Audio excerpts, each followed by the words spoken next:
I stood outside my bedroom door. I pressed record on my phone. This was the 5th time this month. God, Blake, Chelsea moaned. What if Vivian comes up? She won't. I told her I was on a conference call.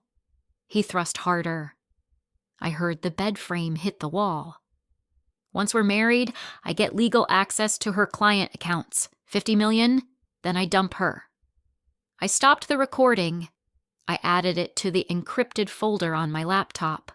The folder was labeled Evidence, Month 6. 6 months. 6 months of planning. 6 months of smiling while my fiancé cheated on me with my stepsister. 6 months of playing the perfect, loving, slightly naive bride-to-be. Tonight, it was all going to end. I walked to the bathroom. I picked up an empty water glass.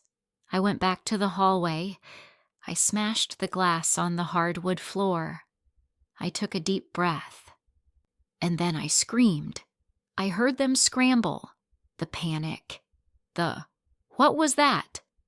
Vivian, Blake called. I ran. I ran down the grand staircase, sobbing. I made sure the sobs were loud. The tears were real. It's easy to cry when you are this filled with cold, clear anger. Vivian? The guests at our engagement party turned to look at me, dozens of them. I grabbed my coat from the closet. I didn't bother putting it on. I just clutched it. I stumbled toward the front door, playing the part. Blake's uncle, Derek Hastings, was standing there. He was just leaving. Perfect timing. Mr. Hastings, I gasped. I made my voice break. Please, I need to leave. I just saw... He looked at me. His eyes were sharp. He didn't look surprised. He just looked at me. Get in the car. I sat in the passenger seat of his Bentley. I let myself cry. I made it loud. I made it messy. This was exactly what a woman who just found her fiancé in bed with her stepsister would do. I was performing, and I was giving the performance of a lifetime. Derek drove in silence. He was good at silence. Men like him, men who built empires, they understood quiet. 20 minutes passed. The city lights blurred past us. He pulled over at a scenic overlook. The ocean was black far below. Thank you, I whispered. I wiped my eyes. You must think I'm pathetic. What happened? His voice was low, calm. Blake and Chelsea, my stepsister. I let my voice crack again. I had practiced this. I went upstairs to find him, and they were... I didn't need to finish. I can't go back there. Where do you want to go? I don't know. I looked out the window. Anywhere. I just need to disappear. I turned to him. I let my hand shake. It was a good touch. Blake always said you were the strong one, the one who built everything, the one who never let anyone use him. Blake talks too much. I wish I was like you, strong. Instead, I'm falling apart in a stranger's car. I met his eyes. What would you do if someone betrayed you like that? His answer was immediate. Destroy them. How? Completely. Good. I let a beat pass. There's a wedding chapel in New York, 2 miles from here, I whispered. I saw the sign. It's open 24 hours. I looked down at my hands. If I married you, his uncle, tonight, right now. I looked up, letting fresh tears well in my eyes. That would destroy him, wouldn't it? Silence. He just studied me. I kept my expression desperate, vulnerable, broken. Please, I whispered. I know it's insane. I'm not thinking straight. But I just want him to hurt. I want him to hurt the way I'm hurting right now. He watched me for a few more seconds. Let's go. The chapel was tacky.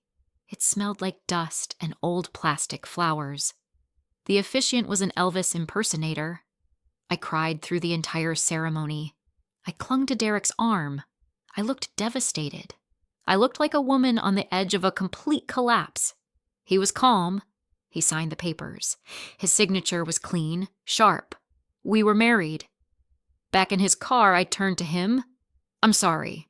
I don't know what I was thinking, for dragging you into my mess." "It's done now," he said. What do we do?" "We make it work." He put the car in drive. "You'll stay at my house. Guest room. As long as you need." "Thank you."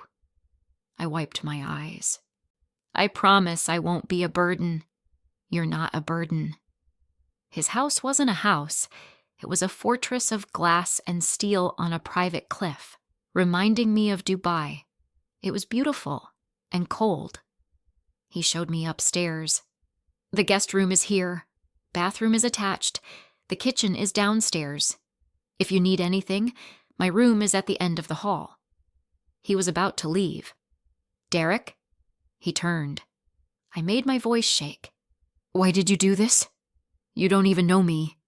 "Blake doesn't deserve you." "You don't know what I deserve." He looked at me for a long moment. "Get some rest, Vivian." He closed the door. I walked to the full-length mirror. I waited. Then I smiled. He had no idea I had been sober all night. He had no idea I had planned every single word. He thought he was saving me. He had no idea I was about to use him to burn everything to the ground. I woke up. I deliberately did not shower. I smudged last night's makeup under my eyes. I did not brush my hair. I went downstairs. Derek sat at a massive kitchen table. He was drinking coffee and reading a physical newspaper. "Good morning," I said. My voice was quiet. "Coffee?" "Please." He poured a cup and pushed it toward me. I wrapped my hands around the mug. "We should talk about logistics," he said. "Okay. You are welcome to stay here as long as you need, but we should set some ground rules for this arrangement." "Of course." "This is a marriage on paper. It is a tool for your revenge. Nothing more, unless we both decide otherwise. Separate rooms, separate lives. Do you understand?" That's very generous." "I'm not being generous. I'm being practical." He set down his paper. "Blake called my phone this morning. He's looking for you." My hands tightened on the mug. This was not fake. Blake moving this fast was an inconvenience. "What did you tell him?" "I told him you showed up at my car last night, drunk and crying, that I drove you around, you fell asleep, and I brought you here to sleep it off." "Did he believe you?" "Why wouldn't he? It's the most logical explanation." "He thought I was drunk and confused. Perfect." "What if he comes here?" I asked, putting fear into my voice. "Let him. You need time to figure out what you want." I looked down. "I want him to hurt." "Is that a terrible thing to say?" "No, that's human." He was sympathetic. I could work with this. This was good. "But I don't know how," I whispered. "He has his family, his money, his company. I have nothing. Vivian." Derek's voice was steady. "Take your time. You do not need to figure everything out today." I nodded. I bit my lip. I played the grateful, broken woman. Inside, I was already planning my next move. Blake called my phone that afternoon. I let it ring 5 times. I answered with a thick, sleepy voice. "What?" "Vivian, where are you? I've been calling all night. I was worried." "I'm at a hotel." "Which one?" "I'm coming to get you. We need to talk." "No, I need space." "Space?" "Vivian, what's going on? You disappeared from our party." I was overwhelmed. I needed to leave." "Overwhelmed by what?" "Everything. The wedding. The pressure. I just needed air." Okay. His voice softened. The manipulative tone I knew so well. "Take a few days. but we need to talk about the wedding. It's in 2 weeks. I know. I love you, Vivian. You know that, right? I closed my eyes.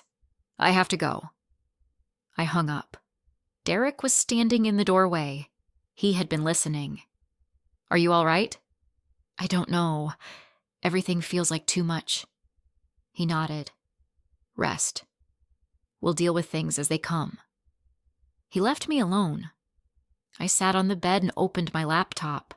I had Blake's passwords. I'd had them for months. I needed to see what he was hiding inside his company files. What Derek could use. Derek was the perfect weapon.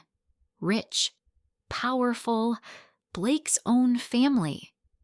I just had to stay broken long enough for Derek to want to protect me. Blake came by the next day. I was ready. I was sitting in Derek's enormous library. I had tissues scattered around me. My eyes were red from rubbing them. Vivian! He rushed over. Baby, are you okay? I flinched when he tried to touch me. It was easy to flinch when I hated him this much. I'm fine. You look terrible. What happened? Nothing. I got overwhelmed at the party. He pulled me into his arms. I stayed stiff. It's okay. I'm here now. Everything's fine. Derek appeared in the doorway. Blake. Uncle Derek. Thanks for letting her stay here. For looking after her. Of course. I'll take her home now. Actually, I said. My voice was quiet. Can I stay here? Just a few more days? Your apartment is always so busy.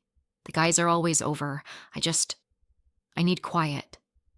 Blake's jaw ticked. He didn't like this. You want to stay here? Just a few days. Please. Whatever you need.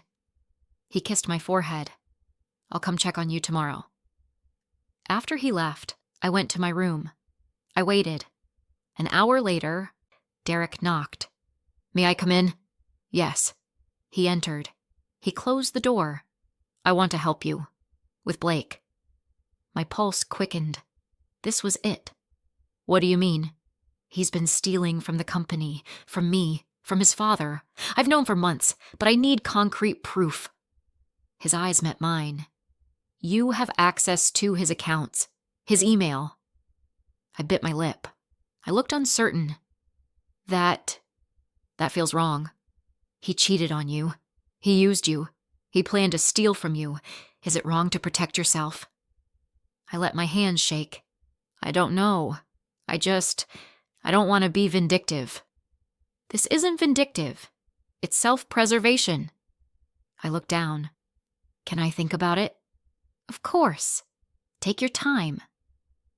After he left, I smiled. Derek thought he was recruiting me. He had no idea I already had a copy of everything. Every email, every account number, every secret. I'd give it to him. Slowly. I would make him think he was convincing me. I would keep playing broken, and I would destroy Blake piece by piece. The next 2 weeks were a performance. Blake came by daily. He brought flowers. He held me. He told me he loved me. I played the broken, grateful, dependent woman.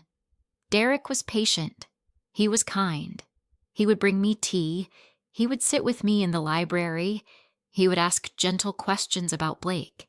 And I would cry. I would hesitate. Then slowly, I would find things. An email here. I don't know what this means, Derek. Is this bad? A bank statement there. He told me this was a joint savings account, but my name isn't on it. Each time, I would look guilty. Is this wrong? Am I betraying him? You're protecting yourself, he would say. I would nod. I would wipe my eyes. I would let Derek think he was guiding me. Chelsea called me once. Vivian, are you okay? Blake said you're still staying with his uncle? Yes. I just needed space. Are you sure that's appropriate? Staying with a man you barely know? Derek's been kind. That's all. Well, if you need anything, I'm here. I almost laughed. She had no idea what was coming. Blake suggested dinner. All of us. You, me, Chelsea, Derek, the whole group. We need to get you back to normal. Okay, if you think it will help. The restaurant was expensive. A private room. Blake, Chelsea, Derek, me, and 4 of Blake's loud, awful friends. Chelsea wore a tight red dress. Her hand was on Blake's arm when they walked in. I wore jeans and one of Derek's oversized cashmere sweaters. My hair was in a bun. No makeup. Everyone stared at me.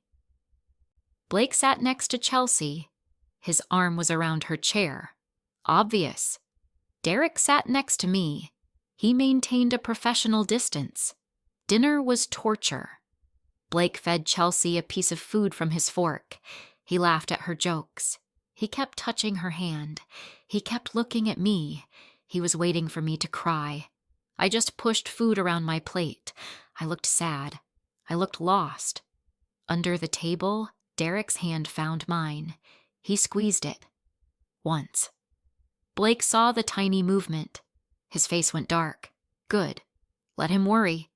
After dinner, we all went to someone's apartment. Games, drinking. Blake pulled Chelsea onto his lap. He kissed her neck. I curled in the corner looking small. The game started. Truth or dare. Someone dared Chelsea to kiss the hottest guy in the room. She kissed Blake. A deep, long kiss. Everyone cheered. Then someone dared me. Vivian, your turn. Kiss someone in this room. Your choice. The room went silent. I looked around slowly. I let my eyes land on Derek. Can I asked. My voice was soft, uncertain. He nodded once. I walked over. I kissed him. It was gentle. A test. He kissed me back. He was careful. When we pulled apart, Blake was standing. I need air. Chelsea ran after him. Derek's hand stayed on my back. That was brave, he said. I just looked down. I played shy. Inside, I was celebrating. Blake was unraveling exactly as I had planned. Weeks passed. Blake became more desperate, more controlling. He would show up at Derek's house unannounced. He demanded to see me.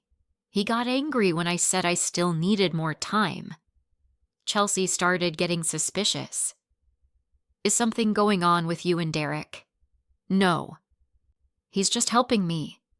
It doesn't look like just helping. What do you want me to say, Chelsea?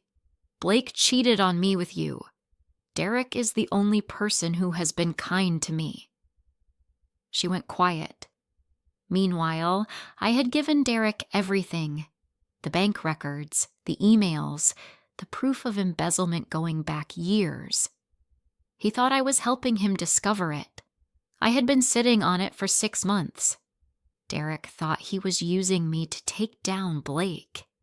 He had no idea I was using him in the exact same way. Derek's family had a formal brunch. It was scheduled for Sunday. We should tell them, Derek said to me one morning. Tell them what? About the marriage. I put down my coffee cup. Are you sure? It's been 6 weeks. It's fast. Maybe we should wait. No, Blake needs to know. His family needs to know. It's time. I bit my lip. Okay. If you think it's right. I do. Trust me. Sunday came. I dressed carefully. A simple black dress, hair down, minimal makeup. In the car, Derek said, Are you ready? I'm terrified. Don't be. I'll be right there. I reached for his hand. He took it. The Hastings estate was massive. 20 family members were already there. Blake and Chelsea were sitting together, close, intimate. When Derek and I walked in, holding hands, the room went silent. Blake stood up. Uncle Derek? Vivian? What are you doing here? Derek pulled me close. His arm went around my waist. We have an announcement. Vivian and I were married 6 weeks ago. Chaos. Blake's mother dropped her glass. His father started yelling. Cousins grabbed their phones. Chelsea went white. Blake just stared. You what? We got married. The night of your engagement party. Blake's father stood up. This is insane. Derek, what are you thinking? I'm thinking Blake doesn't deserve her. She's my fiancé, Blake yelled. Was, I said quietly. The room went silent again. I saw you, Blake, with Chelsea, that night, during our party, in our bedroom. The room exploded. She's lying, Blake said, too fast. She's confused. She's been having some kind of breakdown. Uncle Derek, she's not well. I'm not lying. My voice was soft, hurt, perfect. I saw you, and it broke me. So I left. And Derek was there, and he was kind, and it happened. This is revenge, Chelsea said, finding her voice. Vivian, you're doing this just to hurt Blake.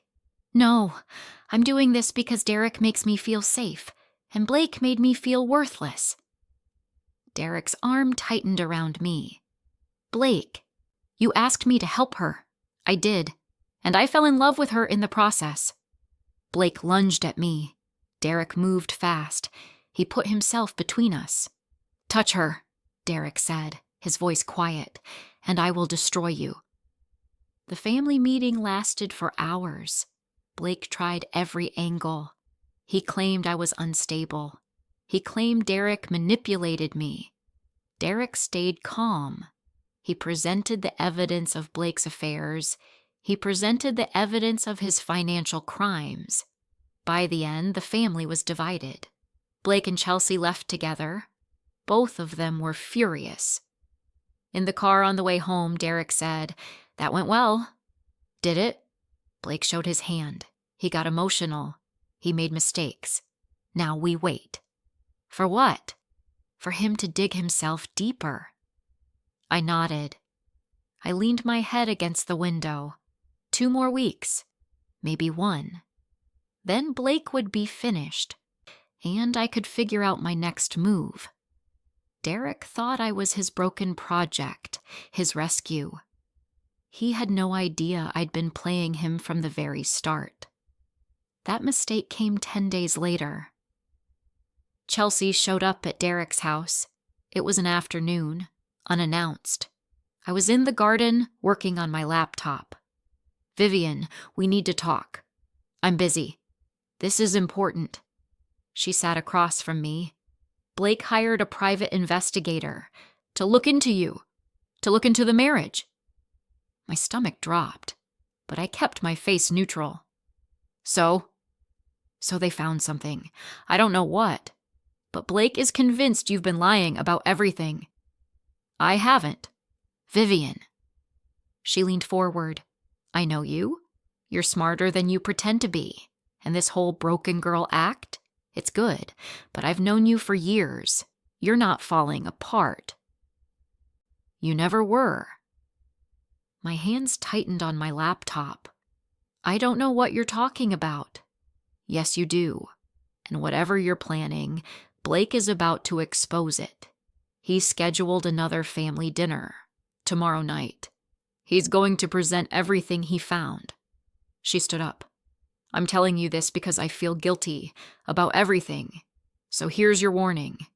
Whatever you're hiding, he's going to find it. She left. I sat there.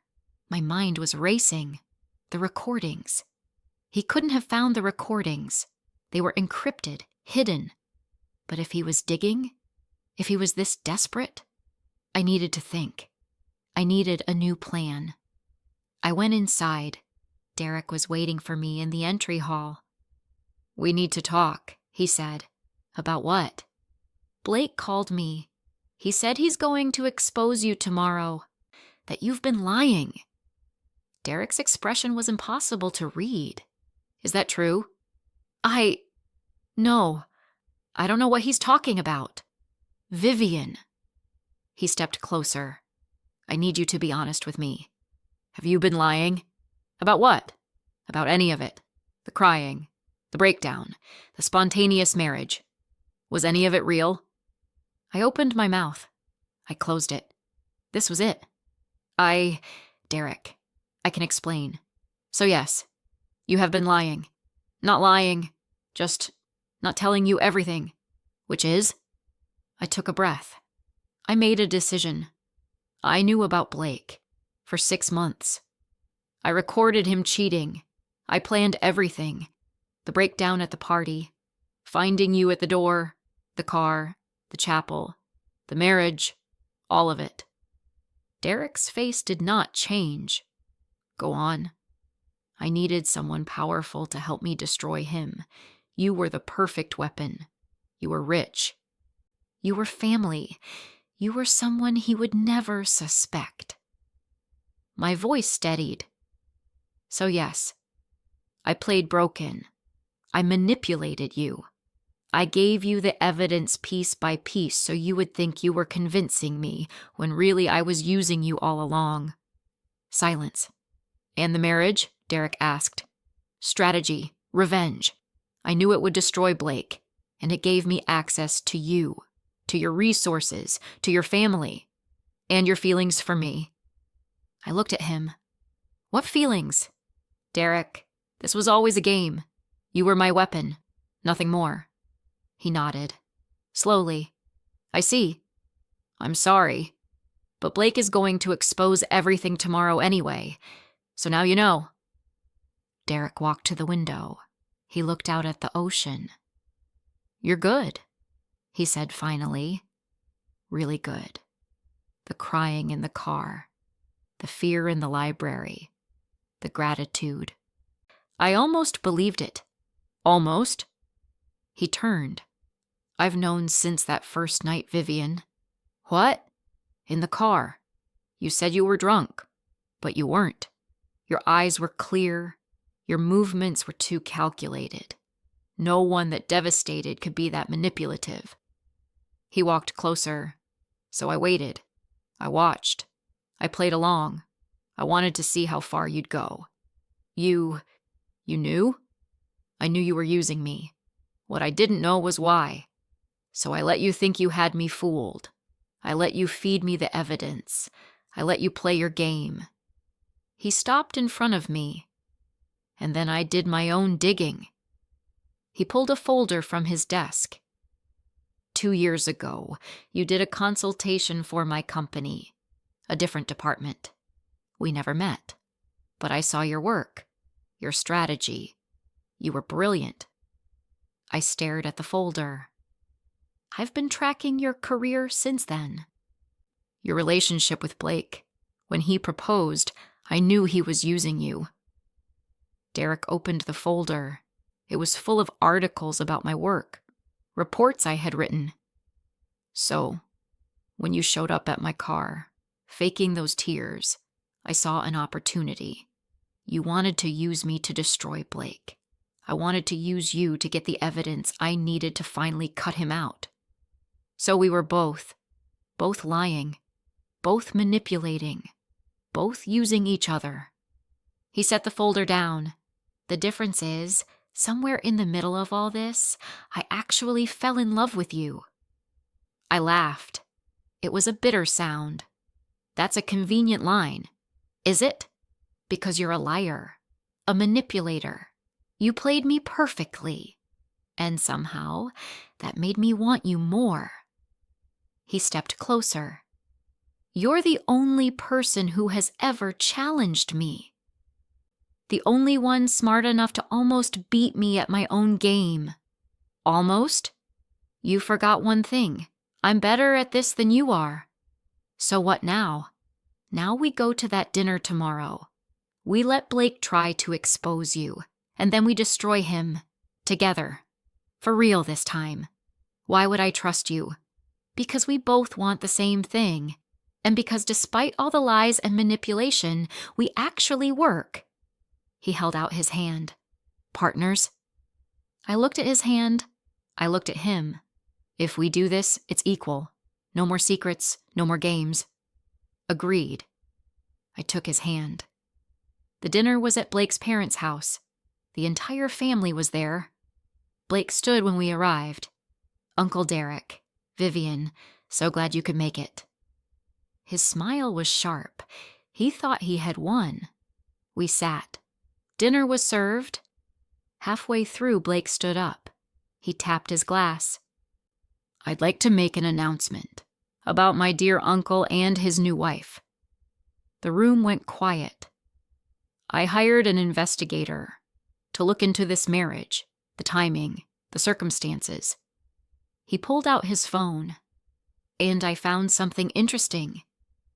I felt Derek's hand on my knee, steady.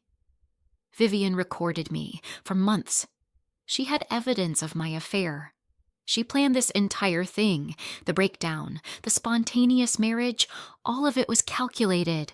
The room erupted. "Is this true?" Blake's father asked, looking at me. "Yes," I said calmly. "It's true." Everyone stared. I recorded Blake cheating.